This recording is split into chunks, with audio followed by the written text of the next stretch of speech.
నేను మంచివాడిని కాదు, పర్వాలేదు.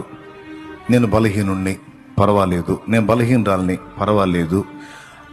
నేను వికారిని, పర్వాలేదు. నాకు ప్రార్థన రాదు, పర్వాలేదు. నేను పరిశుద్ధుణ్ణి కాదు, పర్వాలేదు.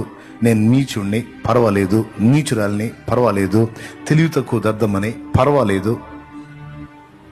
నేను చెంచల బుద్ధి గలవాడిని, పర్వాలేదు. నేను చెంచల బుద్ధి కలిగిన దాన్ని, పర్వాలేదు. పర్వాలేదు. ఏం చేయమంటావు?